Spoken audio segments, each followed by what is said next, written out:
Passion arabe est un journal, c'est un livre de chair d'une certaine manière.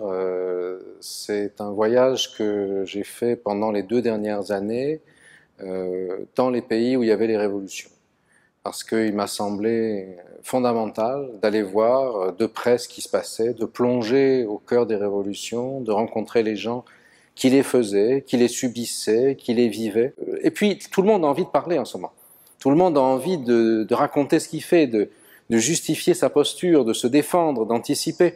C'est un moment très précieux pour recueillir la parole, pour essayer de construire un tableau de pensée. Alors beaucoup ont voulu tirer des leçons tout de suite. Je pense que c'est pas l'enjeu. Il faut d'abord aller voir ce qui se passe.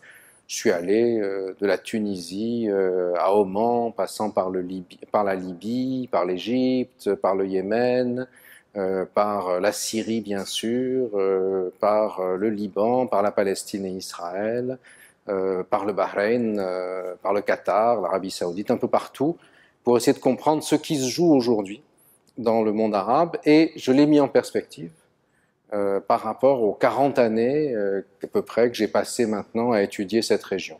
J'ai aussi bien effectivement rencontré des dirigeants que des fellahs, des salafistes, que des militaires, des intellectuels de gauche, que des frères musulmans, des diplômés chômeurs, que des rentiers du pétrole. Quel que soit le devenir des printemps arabes, et il est difficile à prévoir, il y a quelque chose d'absolument fondamental qui a changé, c'est-à-dire que les Arabes ont découvert, se sont emparés de la liberté d'expression qui leur avait été confisquée par les régimes issus des indépendances.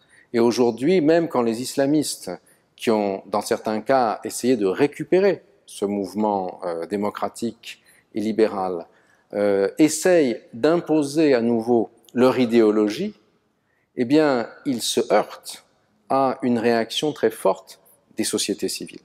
Et on le voit aujourd'hui où, après une première phase où il y a eu le renversement des dictatures, une deuxième où il y a eu la captation des révolutions par les islamistes, où il y a eu la prise en otage de la Syrie par la guerre de tranchées, de position entre les monarchies du Golfe sunnites et l'Iran chiite.